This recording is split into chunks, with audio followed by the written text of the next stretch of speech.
Well, ladies and gentlemen, we pushed it back a week, but welcome to the Magic Gaming Esports Academy, webinar brought to you by Florida Blue. I'm Harris Rubenstein. With me today, a very cool guest. I was giving him a little bit of trash earlier because his Wikipedia page says that he is the greatest Halo player of all time. We'll get to the Halo stuff, but a lot of great accomplishments for Tom Ryan. Currently the general manager of the Florida Mutineers, a self-titled esports connoisseur, one of the one of the better gamers I think that we've seen throughout history, and also a fellow resident of Delray Beach, Florida. So shout out to you, Tom. A fun thing we figured out at the beginning here. So let's start with that.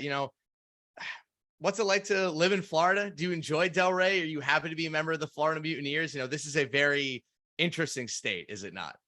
It is. I'm born and raised in Columbus, Ohio area. I was there for like over 25 years. And then I was out in Utah for a good 6 years before coming to Florida here, and loved it out in Utah. But we do love it here as well. It took us a little bit to get situated, but I've been saying from day one, being from the Midwest, I'm not a big city guy. Yep. And I think if this whole operation for our organization was based in Miami or something like that, I would have maybe not taken the job or at least been discouraged a little bit. But I do like it here in Delray. It's much more like, chill vibes, not the big city life. So it is nice. The headquarters are in Boca Raton for Misfits. It's a really nice area. Yeah, we were joking before how an esports team in Boca really breaking the age barrier there. Not what you would expect. Changing the narrative on Boca, yeah, for exactly. sure. Well, let's go to the beginning of the timeline. Your accomplishments as a player are many. So I'll leave this one up to you, but I want to hear what your best win was. Maybe your favorite win of all time. But the first real question, because we need to get an estimation of where you're at right now. You and me, 1v1 Halo Infinite. Best of 20. How many kills do you think I'd be able to get against you? I'm like average gamer. First to 20 kills? One? Yeah. Am I getting one against you? Zero? Am I putting up a fight? Like how would it go? Halo Infinite, I might give you a kill or two. Okay. You're talking some of the older Halos, Halo 1 or 2, you're probably getting goose egged. You're not dropping a kill. Well, then, with that being said, what is your favorite win from as a player? You're obviously in the GM days now, but when you look back quite fondly, I'm sure, on your playing career, what's one game that really sticks out that you'll remember forever? My favorite Halos were Halo 1 and Halo 2. I obviously competed all the way through Halo 3, Halo Reach, H2A, which was on Master Chief Collection, and then even Halo 5, where I ended up retiring. But my favorite wins, I'm a 6-time national champion. I went to World Cyber Games in Singapore, was one of my favorite ones. Cool. We won my brother and I won a 2v2 over there in 2005. Obviously any of the MLG national championship wins were big. There was one specifically I always like to mention.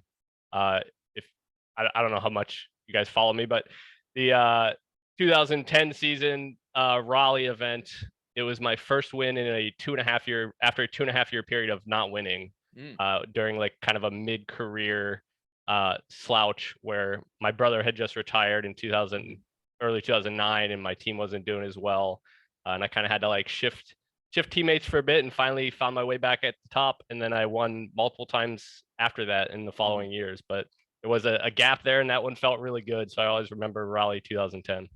Was there a specific reason for why you had that kind of slouch time? I know you mentioned your brother retired, but there was something going on with you. Was it like, was there an injury? I've heard of some crazy esports injuries. No, it was anything to it.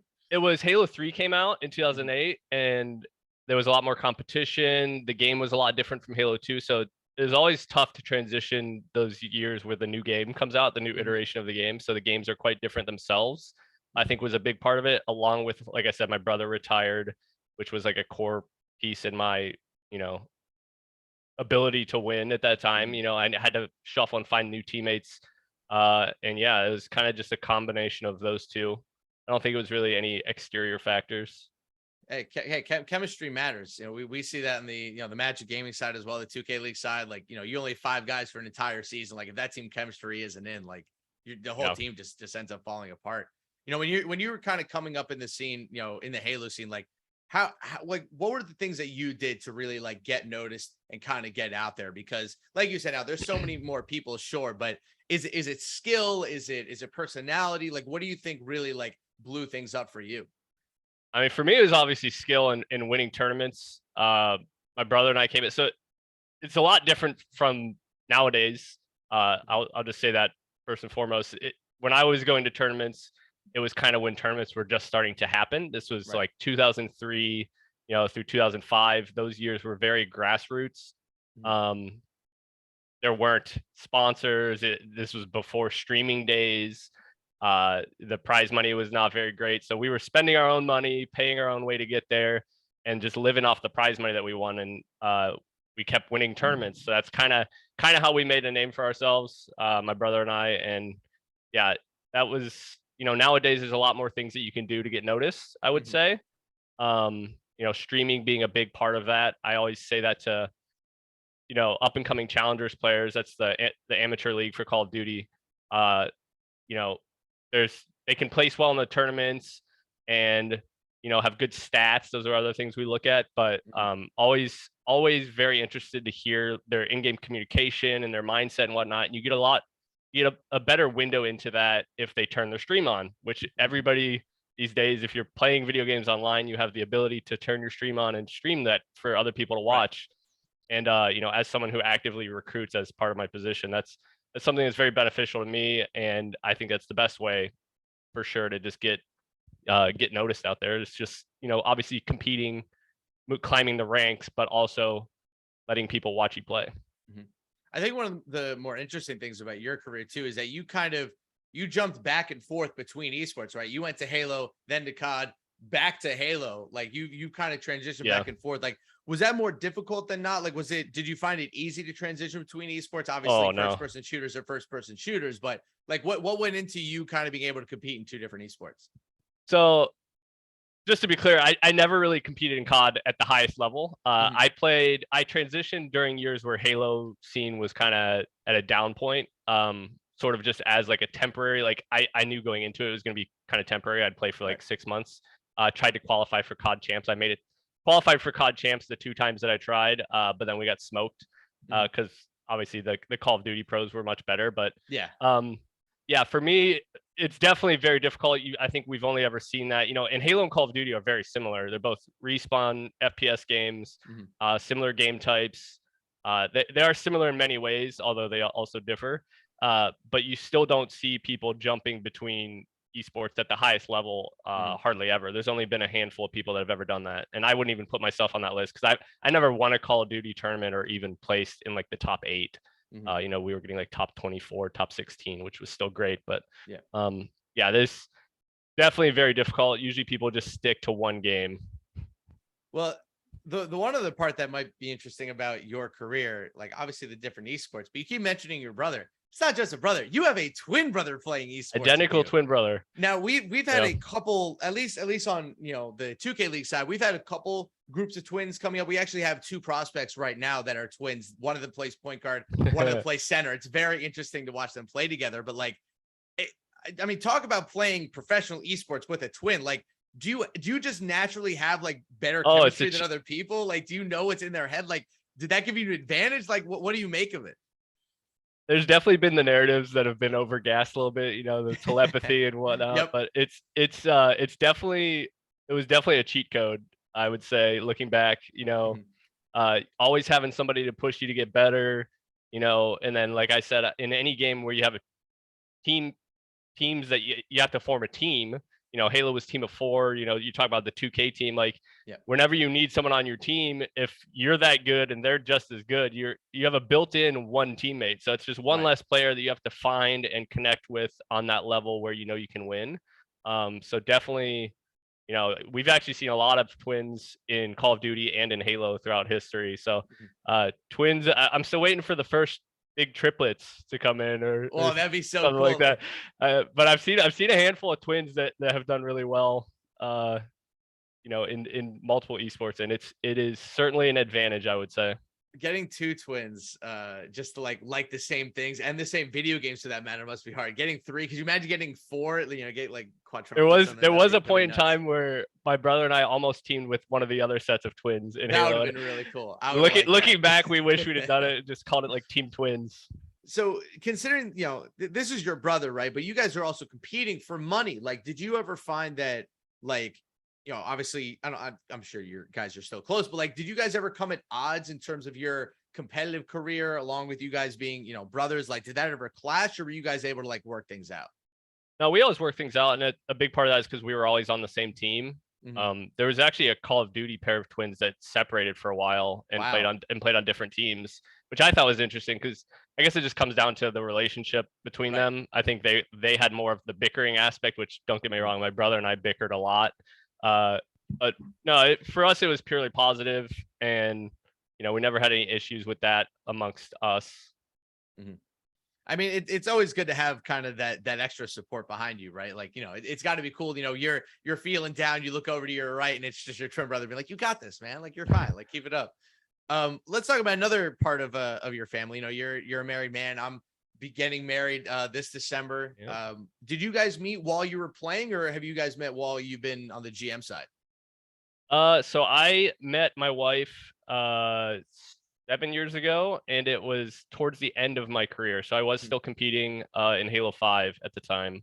What did she think of it? Was she like super into it? She thought it was like really cool, or she's like, "What's?" I mean, she definitely thought it was cool. I met her through like a mutual friend from the Halo scene, so she kind of knew of Halo. She wasn't that big of a follower of competitive gaming.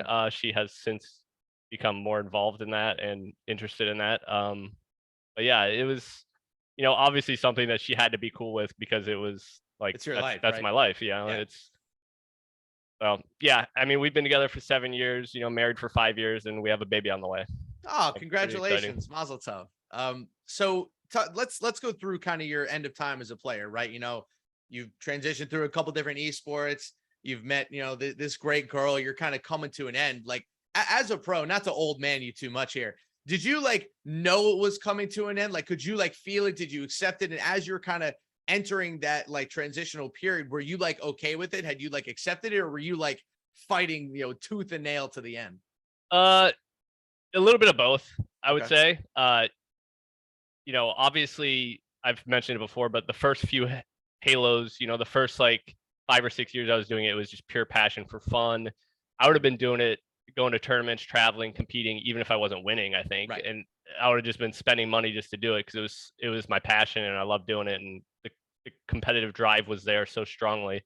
From like 2008 through 2015, I was still winning, and it was much more of like a job at the time. The competing was. So I wasn't having as much fun. I'm not playing the game in my free time. It's more like set practice schedules, and then I'm relaxing, doing other stuff. I definitely, as you get older, I've seen this with other players, but generally in esports, you start slipping a little bit towards late 20s for whatever reasons, social reasons, maybe reaction time, maybe science is not too clear on that, but for whatever reasons, you generally don't see top esports players winning tournaments, after the age of like 30 or even close, late 20s. You definitely starts taking a toll. You transition into more of like a role player rather than like, there's a lot more younger guys coming in that just appear to have more skill. So I could definitely tell I wasn't the player that I used to be towards the end of the career. Right. And obviously, my girlfriend and I were getting more serious. I haven't loved the game I was competing in, for a decade at that point. Obviously the competitive drive still pushed me to do it. I loved competing, but the game itself was not what I originally fell in love with. And so, not as good, combined with, exterior factors, yada, yada, yada. I definitely saw it coming. That being said, the competitive drive was still like telling myself I could still win if I just get the right teammates. So I definitely pushed, maybe a little longer than I should have even. And, wanted to still do it, just purely competitive. But once I was out of the scene for a full year or so, the competitive drive definitely faded, and it's kind of like it's very much a been there, done that feeling at this point. So no regrets, right? You're not no sitting around regrets, being no like, oh, I regrets. could still get them, man. Just give No, me one more chance. I'm Give me a 36 team now. in. There's no way I could get them now.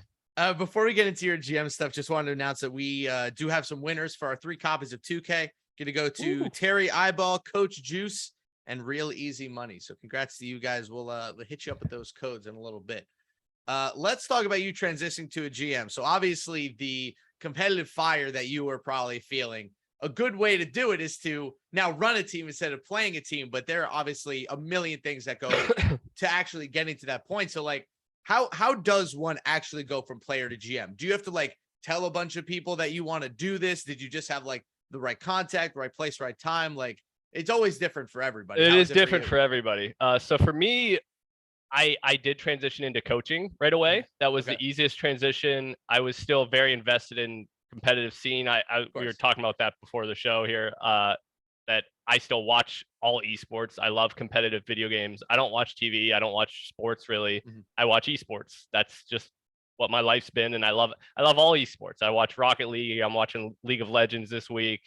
But yeah, it's I knew I wanted to be involved in esports still, and I still had that competitive drive, and I loved being involved on that aspect of it. And I know that I can bring a lot of value there, given my career competing, and then even towards the later end of my career, teaming with players that were like 10, 12 years younger than I was. So I knew that I could give a lot of guidance, that I'd already learned a lot of those skills that would, be beneficial in a coaching position. Right. So I started doing that.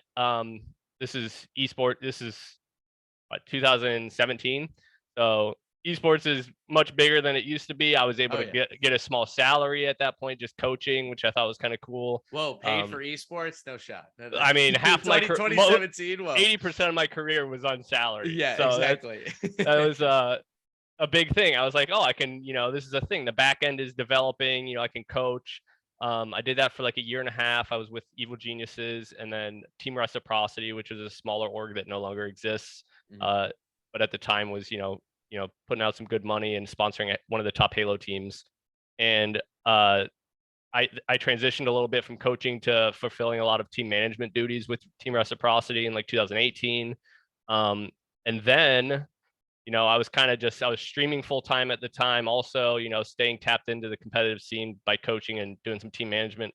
And then I got a call one day from Ben Spoon, CEO of Misfits Gaming, and he said they were getting into the CDL, which was just being announced at the time, and 2018 into 2019 there. And he said that he needed someone to build a roster for him starting in 13 days, I think it was at the time, or maybe it was like 10 days. He's like, yeah, free agency period starts in 10 days.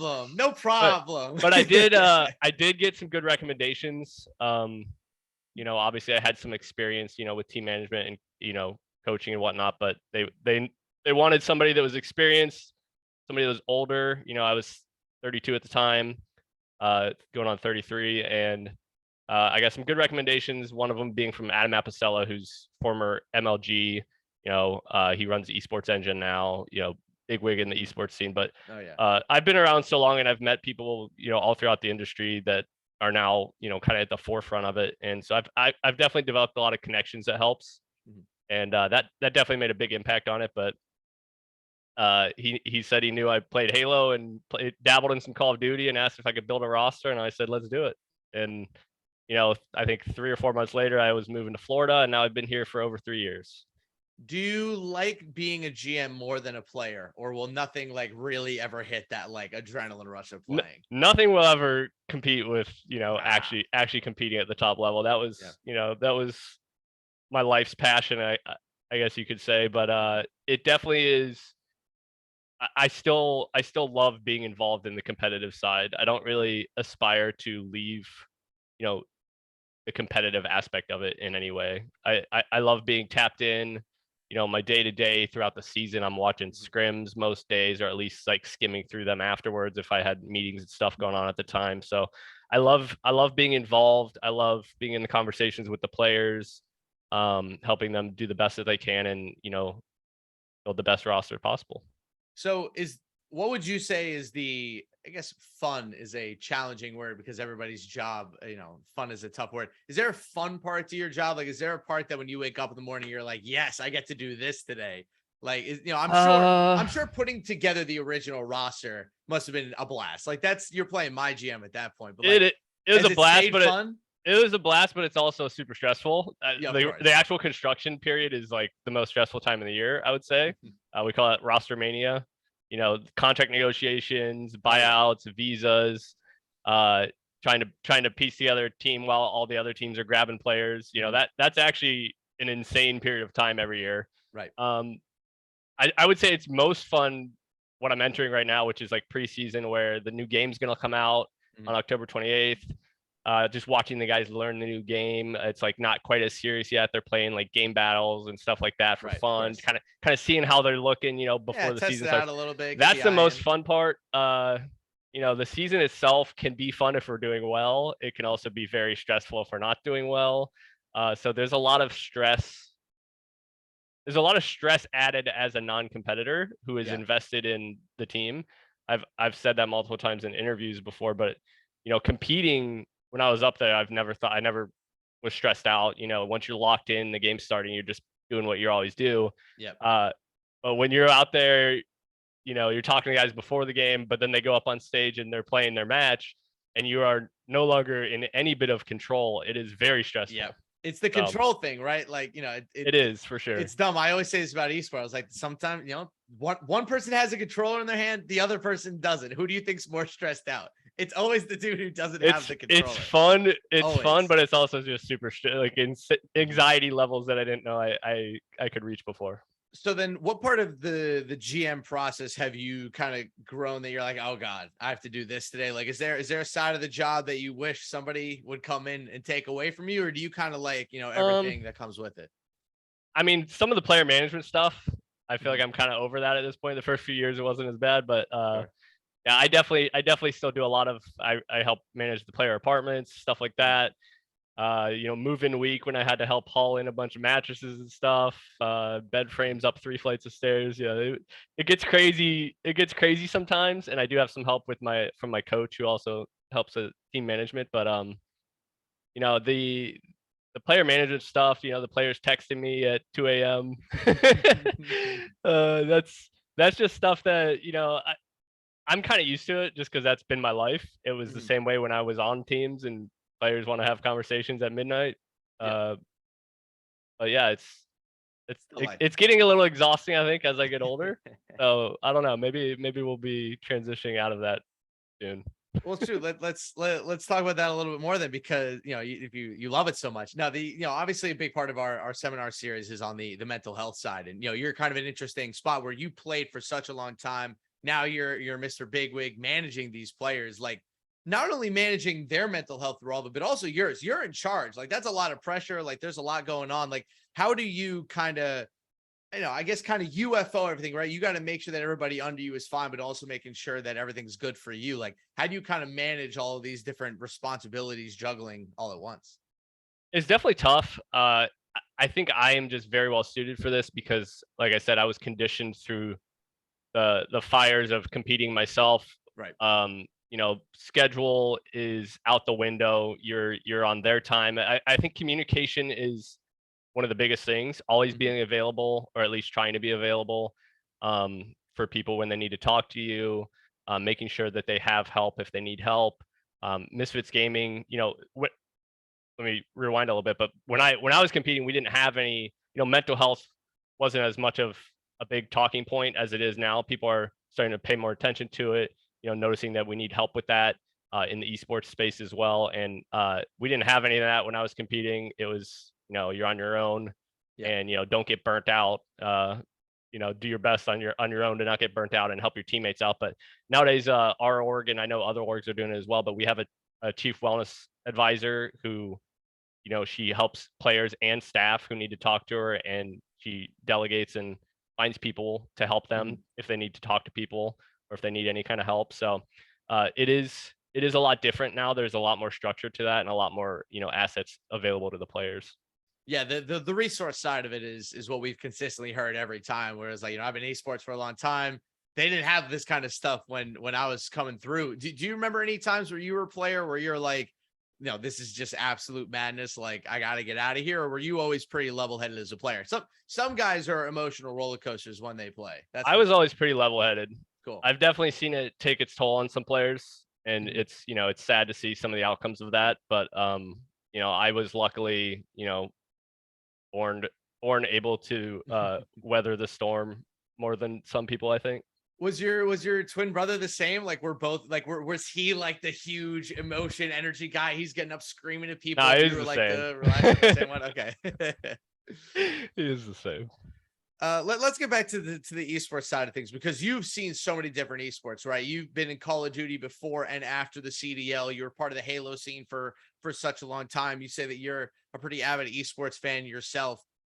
You know, kind of take stock in everything. Like, is it like, how cool is it for you to see how far the industry has come and just how, I guess, blown up it's really become? I don't want to say esports is truly like mainstream, but for people who love esports like us, it is like, this is just kind of, it is way different. Existence is. Yeah, it's so much different. Go into that. It's so different. So I mean, for example, my first few years, especially, even we were hauling TVs to help, you know, get enough stations at the first few tournaments. The first tournament I went to was at a Dave and Buster's back in the party room in the back of a Dave and Buster's. Then it developed into like hotel ballrooms, you know, no convention centers for many years. And it has gotten to the point where, you know, we're past convention centers a lot of time now. Like any of the worlds and stuff, they're doing like stadiums for the Big East, the Tier 1 esports.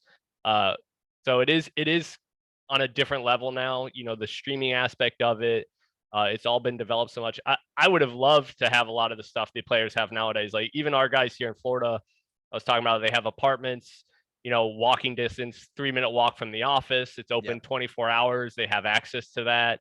They have video games. They have I don't appreciate that. They have a full decked out setup with their own room, you know, a big screen TV to go over via VOD, you know, VOD. Check out some film. So they have everything in place now to help them, you know, be the best. And, you know, back in my day, you know, walking uphill both ways, it's changed a lot, and for the better.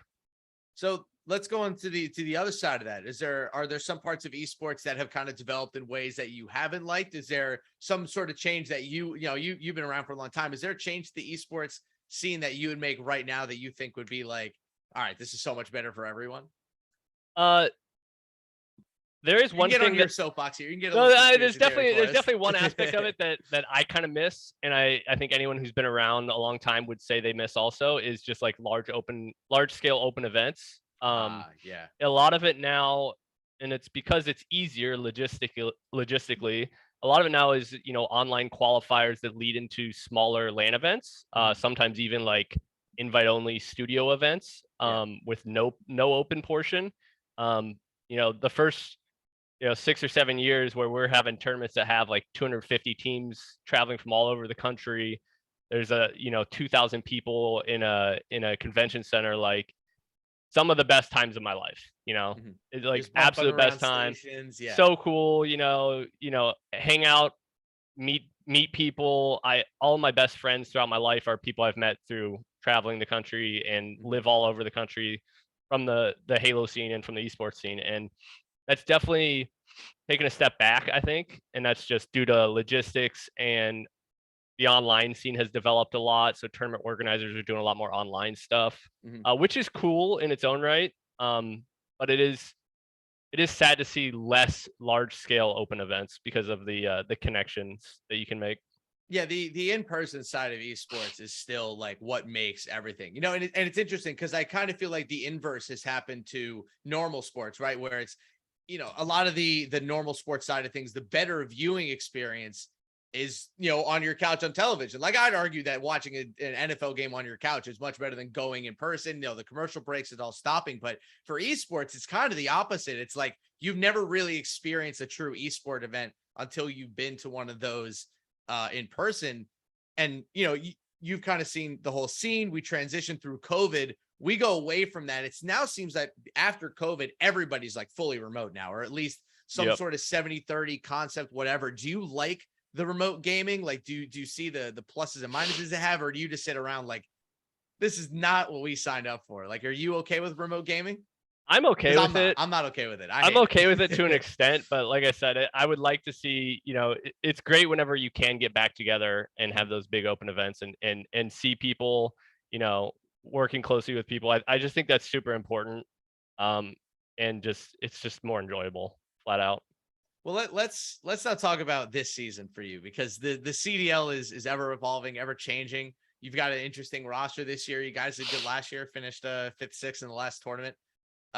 Where's your kind of head at going into the new Call of Duty? And we should also preface that this is a very important year for the entire video game space of Call of Duty, right? The new game coming out. We don't know if the yearly releases are going to continue. Where's your head at heading into this season of the CDL? Well, the yearly releases are not going to continue. It's It's not gonna 2 year continue. cycle Sorry, now, yeah, officially. So we will be with this Call of Duty game for 2 years, which is going to be pretty. I think it's going to be a good thing long term. The stuff I saw in the beta, a little bit scary, I think, on the competitive side. Sure. But we have 2 years to fine tune those settings and get a good competitive scene going there. And obviously the devs could make some updates over the 2 years to really make the game a lot better. I think a 2 year cycle makes more sense. From the competitive side, I love the idea of a longer cycle, a 2 year cycle with the game. One of the biggest tasks since I've had this job is you're picking players based off the previous version of the game, but the new version of the game is much different, and a lot of times that doesn't pan out quite how you're planning. So that is traditionally a very difficult part of the job, and trying to identify players that have been good at multiple titles is important. But yeah, that's something I look forward to. In the long run, I think it's just going to make the competitive scene way better. Like I said, we got more time to iron out good settings and whatnot. So the new year is going to be fun. I like our team. We got some young guys. That's kind of been our thing here at Florida. We watch a lot of challengers and we recruit from the top amateur players and pull in about a couple rookies, and that's kind of our go-to, and excited about the guys that we got this year. Is there anybody that you have on your team this year where you're like, all right, this guy's got it, he's him, put him on a billboard somewhere, like this is the guy? Do you have a guy that like that this year? We are very, very excited about the whole roster, but I think a lot of the fans as well are very excited about Vickle specifically. He is his name is Javier, and he is from Spain. Cool. We're currently working on some visa stuff with him. Oh God, good luck. So but he is a top challengers SMG player that we were actively scouting towards the middle and end of last season even, and he was at the top of the challenger scene all year, and it was only a matter of time until someone picked him up, and we're happy to have him here. And he's very outgoing, and like people love him too, so he's gonna bring a big a lot of crowd cheering, I think, this year. This might be the most boring question I've asked you, but since you brought up the visa process, I feel like every single esport has been like there. It's always the visa process. It holds up everything. Like as a GM, it takes time. What is the visa process? Like what is that? How does it go? A to B? I mean, A to B is you hire an outside firm, a law firm to help you with it. And you pay them a lot of money. But yeah, I mean, there's a lot of different nuances to the process that I am still learning myself. But like I said, there are a couple law firms specifically in esports that have been working in esports for many years that have gotten really good at it. Cool. And getting it done, as smoothly as possible and as quickly as possible. But it could, for example, tangent, but my brother manages a Halo team for G2, and they just picked up an Australian player, and they went through that process. But to speed up the process, he went to Thailand. Wow. And because there are ways to speed up the process by going to different places that have shorter wait times. Got it. And he was only supposed to be there for 5 days, and he ended up having to be there for like 17 days. So oh my God. it can take a turn for the worse at any time. But there are a lot of nuances to that, like I said, that I won't get into right now. But it's always a fun one. Whenever you're picking up international players, it's the U.S. government that you're dealing with. Yeah, I promise. Yeah, that'll be where I end the boring questions. Let's talk a little bit about the future of esports, because you've seen it all from the beginning to the present. what do you see as kind of the next great emergence out of esports? Is it going to be it truly hitting the mainstream? Is it going to be us going to cable television? Whatever. Like, is there Cable TV ain't it? Yeah. So what for you, like what's the next big break that you think is going to happen for esports as it continues its rapid growth worldwide? That is a very tough question. I don't know if I specifically have put much thought into that. I Sure. think it will keep growing. I think we're seeing in the last, 4 or 5 years, even a big tangent to just esports is content creation via streaming. You're seeing a lot of orgs that are intertwined with competitive teams, also with content creators who are repping their competitive team brands, Yep. but aren't necessarily competing. So esports itself, it's hard to say. I see the whole thing growing. I think in the last few years, you've seen the content creation side of it kind of take off even more so than esports. So it'll be interesting to see where that all develops into. But yeah, I can't really say too much more on where I think it'll be in like 5 or 10 years. I think it's going to be much bigger, gaming, esports, content creation in general. But are we going to be selling out stadiums for esports, or are people going to be going to watch, Nick Merckx compete in Warzone Twitch events? I don't know. It's all growing rapidly. It's just hard to say where each sector will be. Another fellow Florida man, Mr. Nick Burks. I'm not sure if he's still down here. I wonder if he's he's has a moved back. snowbird. He's up in Yeah. Michigan half the year, and yeah.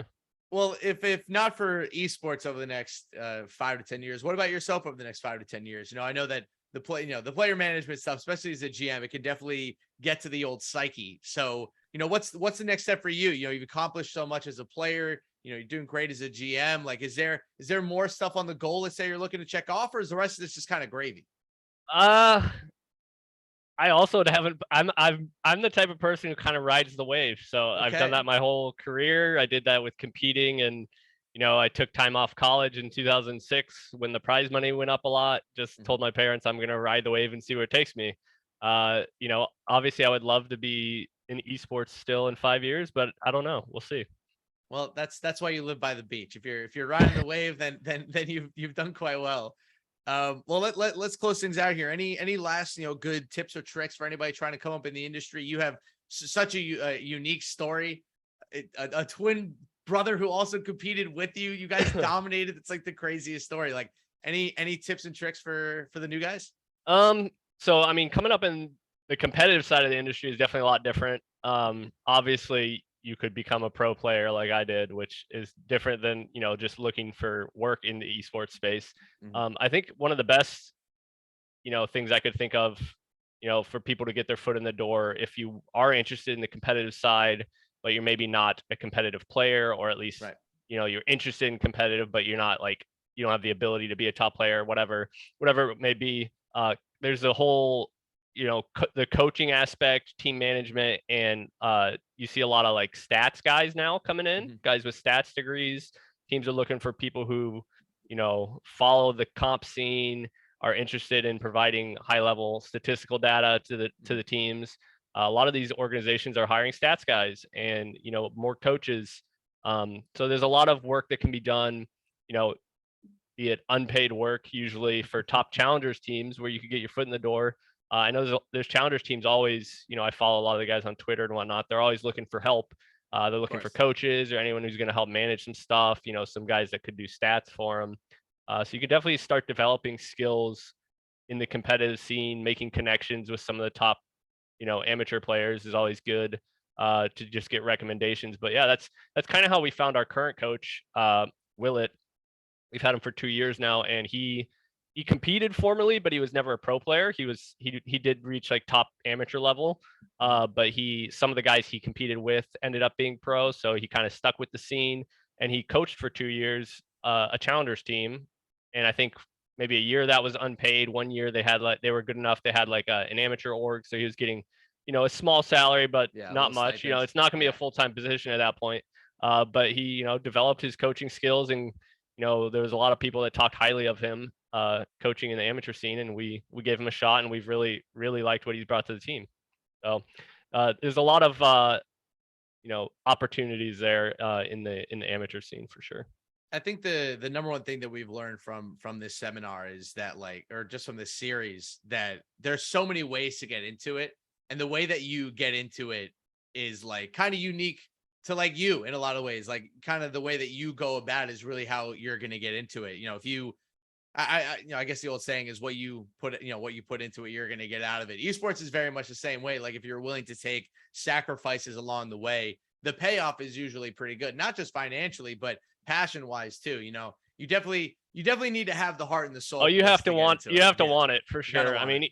even the years that I was competing, like I said, 80% of it was unsalaried. I'm living off prize money and just paying my own way to tournaments and, investing in yourself and, betting on what you can do. So it's,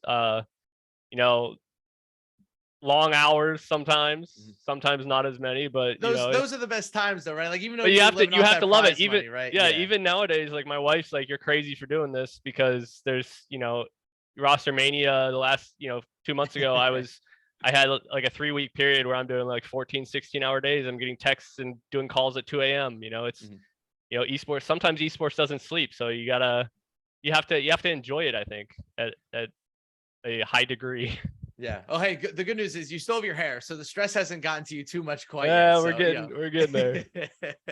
Well, Tom, thank you for joining us today. We really appreciate it. Congrats to the 3 winners of the copies of 2K. Check those Twitter DMs. We'll definitely hit you guys up with that. But Tom, good luck this season. Congrats on the upcoming baby. I hope everybody's happy and healthy in there. Thank you. Yeah, we'll be back in a couple weeks for our next seminar. Stay tuned, guys. Keep an eye on the Magic Gaming Twitter. Also, the NBA2K League offseason has officially begun, so keep an eye out on those team tournaments. I'm sure there'll be plenty of opportunities. Now is the time to make the league. Draft will be the beginning of 2023. So yeah, should be a good time. But again, Tom, thank you, and we'll see you guys for the next seminar. See ya.